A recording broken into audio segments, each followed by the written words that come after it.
um outro assunto assim bastante interessante que eu vi, enfim, nas tuas pautas, sobre a questão do machismo e do feminismo. Eita. Né? E eu acho que é um assunto importante para a gente estar falando aqui, né? Porque até num primeiro momento, assim, que eu tinha visto só parte do seu conteúdo, eu falei, poxa, aqui ele está falando que a mulher é isso, a mulher é aquilo, ela pode ser demoníaca, pior do que o homem, babá, babá.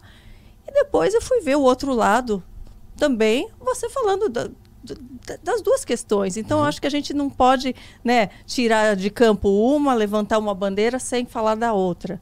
E eu achei incrível o seu posicionamento com relação às duas partes, porque eu vejo um pouco essa questão do feminismo sendo invertido, né, na nossa sociedade, assim, sendo tão alavancado, né, as mulheres pelos direitos delas e tal, e criando uma rixa com os homens, como se, né, a gente tem que viver em guerra com homens, sim, sendo que não, né, a gente está buscando por um posicionamento, mas querendo uma guerra, né, sendo que somos seres humanos diferentes, né, criados para ter papéis diferentes, com, né, nosso físico diferente. Então, é impossível você querer se igualar. Você pode se igualar em algumas coisas, mas nem tudo eu acredito que isso é impossível, né?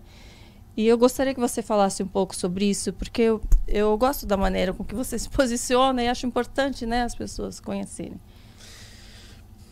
Não está na moda trazer luz sobre a questão feminina, até por causa dos índices. Então eu parto desse pressuposto. Eu já fiz o raciocínio sobre quem o homem é.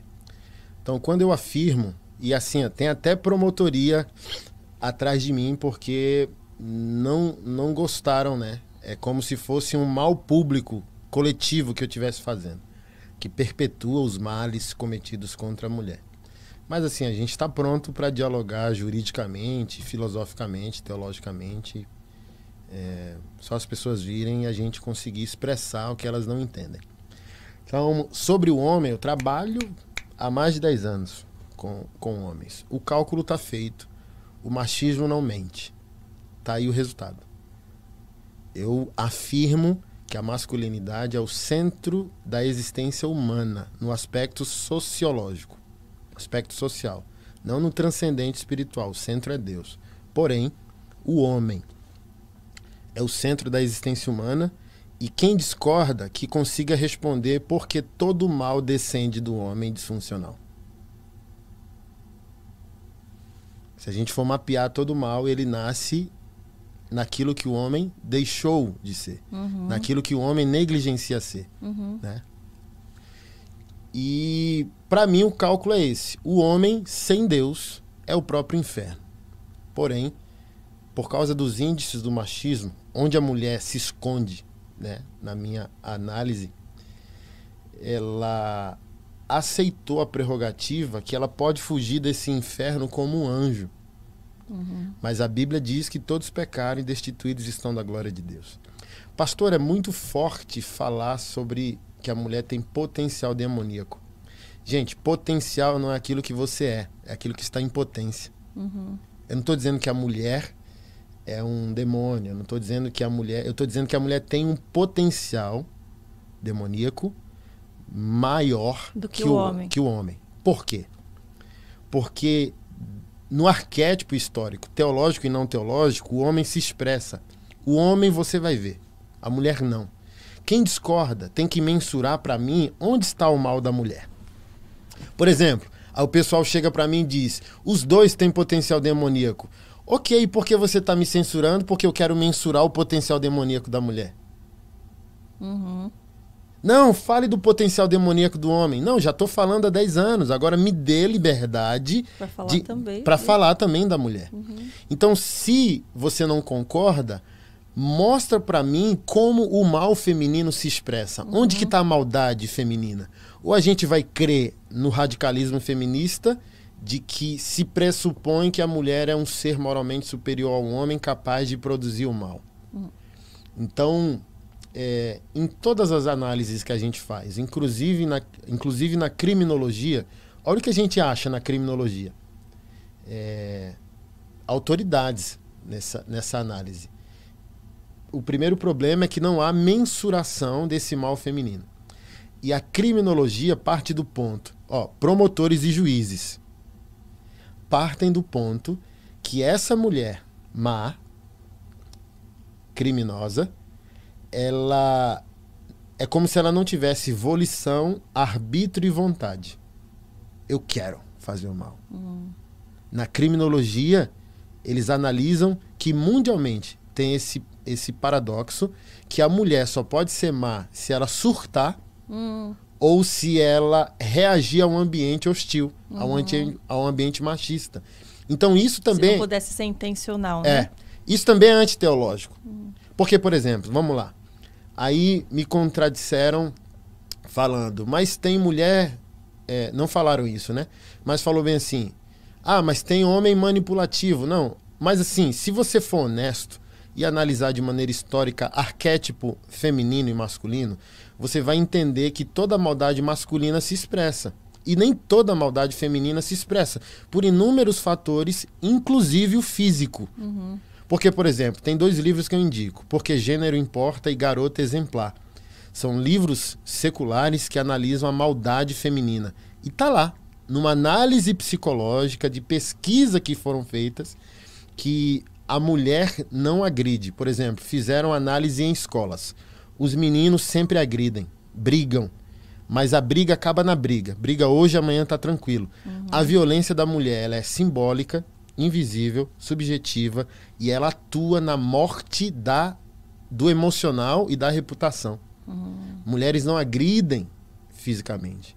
Mulheres agridem subjetivamente. Então, nessa minha abordagem do potencial demoníaco da mulher, é que até fisicamente, por não ter recebido de Deus a mesma força, até porque no mandato cultural, como a gente chama na teologia, e o mandato masculino, Deus disse, ainda não criei tal coisa, porque não há quem guarde o jardim e are a terra. Então a nossa força física também é força de provisão e proteção.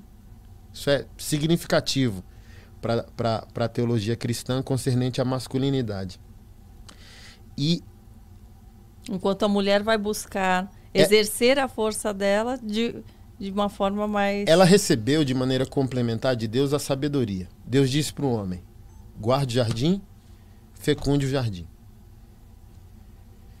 Eu falei isso, preguei isso ontem na igreja. Para mim isso é tão relevante, a criação ali, Gênesis 1, Gênesis 2, que Deus criou a mulher para complementar o homem. Para mim, a função doméstica nem feminina é, porque quando ela chega para complementar, ele já está aqui.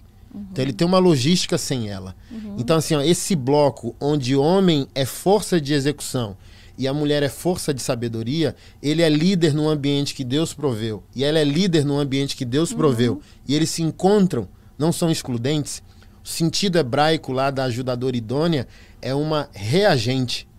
Isso não é subjugar a mulher, é dar à mulher o protagonismo no ambiente dela que Deus proveu. Então ela vai olhar para a criação e vai olhar para o gerenciamento masculino e completa. Porque hoje, no século XXI, homem é masculado e mulher é masculinizada. Por incrível que pareça, no lado bom da análise, ela está tentando ajudar a vida e o próprio Deus. Se o homem recuou e com 30 anos, na minha análise, ele ainda está no gamezinho e a mamãezinha dele é a pessoa mais importante da vida, a mulher com 30 já graduou, pós-graduou, comprou o carro, comprou o apartamento e por aí vai. Então, ela foi criada por Deus para reagir o que existe e analisar a deficiência e acoplar, evoluir. Mas por que você fala, pastor, que ela tem um potencial demoníaco maior? Gente, quando eu falo de potencial demoníaco, eu não estou falando de potencial pecaminoso. E mesmo se fosse potencial pecaminoso, pergunto mais uma vez, se a mulher peca, como ela peca? É uma pergunta que tem que responder a mim se não concordam com a minha tese. Todos pecam. Tá bom. Lista para mim aqui como a mulher peca, como o pecado da mulher se expressa, como a maldade da mulher se evidencia. Toda a sociedade e evoluções necessárias sociais trouxeram um foco marginal para o homem. Por exemplo, onde que estavam esses discordantes de mim e as feministas e essas promotoras que estão no meu pé Quando falaram, alguns anos atrás, que todo homem é um estuprador em potencial. Pois é. Então, assim, ó, onde eu concluo essa minha tese? Para mim, a mulher tem um potencial demoníaco maior, e esse potencial demoníaco é o quê? É uma reação violenta a uma injustiça. Porque, por exemplo, se o machismo existe, se historicamente a mulher não tem a evidência que deveria ter, não é tratada com a dignidade que deveria ser, ela está acumulando dores, ok? Se você pegar, o exemplo que eu dou é político. Se você pegar um público conservador, protestando, sou conservador, pró-família, pró-fé, pró-arma, tal. Ele tá com a camisa do Brasil, com a família, criança, velhinho, e quase nada é quebrado. Porque ele não tem a dor do dano. Ele não tem a dor, ele tá... Esse conservadorismo tem por aliado o capitalismo, ele está bem, assim, ele protesta menos, e aquilo que ele protesta é uma coisa ou outra, mas ele está no volante da vida. Já aquela classe que chamam de minoria, tem a dor da alienação, da opressão, da marginalização, da pobreza. A possibilidade de um cara de minoria ser mais violento que um cara de maioria, conservador, é muito maior. Sim, porque ele já está acumulando dentro Porque ele já está dele acumulando. Então, o que eu chamo de potencial demoníaco é esse impulso por causa da dor. Sim. Tipo assim, ó, estão me alienando há anos. Quando eu estourar, ninguém me segura. Sim. Então eu não estou dizendo que ela é mais pecadora, sabe? Que o homem, mais maligna. Eu estou dizendo, se ela estourar, meu amigo... Ela é menos impulsiva, né? Ela vai acumulando e vai agindo de uma forma mais... né? Sim. E assim, ó, vamos Escondido. lá, para eu concluir de fato. Esse potencial no homem se expressa com omissão, opressão. Ou o homem cria o problema, ou ele se omite em resolver. Na mulher, é por meio de sedução, manipulação. Todo arquétipo bíblico, Herodias, Jezabel, Eva, não foi o imperativo físico, foi o imperativo da sensualidade e da manipulação. Herodias ali, olha como sua filha dança bem, e chamou a atenção das autoridades. O que você quer? Então ela usou a sensualidade para manipular o contexto, para obter o que gostaria. Para piorar, o pessoal ficou chateado porque eu disse que o problema da mulher disfuncional é a ausência de liderança. Tipo, você está dizendo então que se um homem liderar uma mulher, ela não tem um potencial demoníaco. A gente é o povo da cruz, eu estou falando de redenção. Se você está lidando com um homem que entendeu o evangelho, a possibilidade desse homem ser um equalizador de qualquer situação, inclusive, assim, ó, minha esposa, ela fez a primeira tatuagem com 12 anos. Minha esposa começou a vida sexual ativa aos 12. Quando eu cheguei na vida da minha esposa, ela já era evangélica.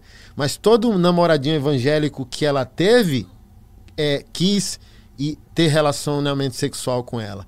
Então chega um homem de Deus como um equalizador. Ei, chegou um homem de Deus, e um homem de Deus não chega para perpetuar problemas, ele chega para resolver problemas. Sim. Obviamente que o problema de uma mulher disfuncional é um problema de liderança. E você pega o arquétipo de Jezabel. A liderança que não é equivalente cristocêntrica. E a opressão, né? Que as pessoas... Que é serviço, Exato. que é dedicação. O homem de Deus chegou para doar. Então você pega ali, a gente olha Jezabel, historicamente uma mulher má, uma mulher que não glorificou a Deus, uma mulher violenta e tal. Mas você vai analisar, para mim, essa voz disfuncional de Jezabel é o silêncio do marido dela, de Acabe. Acabe era rei de Israel na época. Ele era esse péssimo marido que não conseguia, no seu amor, santificar parte da jornada da sua esposa. Não era um bom pai, não era um bom rei. 1 Reis, capítulo 20, por exemplo, narra uma situação interessante. E em 1 Reis e 2 Reis tem passagens relevantes. Primeiro, com o filho de Jezabel, Jeú, general de Israel, chega até o filho de Jezabel e o filho pergunta: é de paz esse nosso diálogo? Aí Jeú fala bem assim: como a gente pode falar de paz enquanto a tua mãe vive? Olha o peso desse problema. Em outra passagem, Reis pagãos chegaram para Acabe e falaram: queremos tua casa, teu ouro, tua prata, teus filhos, tuas mulheres. Aí Acabe disse: seja feita a tua vontade. Aí os anciãos chegaram e disseram: não, não ceda. É necessário fazer guerra. É necessário se posicionar. Aí o rei perguntou: quem vai fazer? Você! Então assim, ó, você olha para uma mulher que virou um arquétipo histórico de malignidade, mas quando você vai lá atrás, o problema também é fomentado e reverberado por aquilo que o marido não é. Não é. Entendeu? Então, assim, eu tô tentando organizar. Essa semana eu começo uma série de lives com juristas. Porque não dá para tratar da Não, mulher não dá. mudar se o homem também não tiver no seu posicionamento ali correto, né? Então Tô escrevendo um livro e várias advogadas com essa experiência. Olha só que é interessante, eu não sabia, eu descobri agora. No judiciário se inventou uma tese chamada a tese da mulher de Potifar, a síndrome da mulher de Potifar, que é a mulher bíblica que tentou assediar o homem de Deus, e o homem de Deus saiu correndo pelado e ela com a roupa na mão dizendo: me estuprou. E era uma mentira. Existe isso. Olha o que o judiciário entendeu. E tem esse limbo, que denúncias de crimes sexuais falsas são feitas por mulheres que entenderam que a cultura feminista estabeleceu um favorecimento à mulher. Então, em lutas judiciais pela guarda ou pela pensão, elas mandam junto uma denúncia por violência sexual. Uma advogada conhecida nossa em Brasília falou: o cara tá preso há 2 anos. A mãe fez a filha falar que foi violentada e a criança quer ir a juízo para dizer que mentiu e a mãe não tá deixando. Então, assim, ó, gente, qual é a equação? O machismo feriu 99 mulheres. Mas se a mulher feriu um homem, a gente ainda está em democracia. O direito desse homem precisa ser preservado. Então não é por causa dos índices do machismo que a gente não vai fazer mensuração da maldade feminina. Porque, por exemplo, no meu raciocínio do potencial, é nesse índice que uma mulher pode se esconder se ela não for justa, se ela não for piedosa, se ela não for uma mulher de Deus. Ela vai usar esse índice para dizer: não olhem para minha maldade. Sim. E não é bem por aí. Sim. E fica um tentando justificar o erro no outro, né?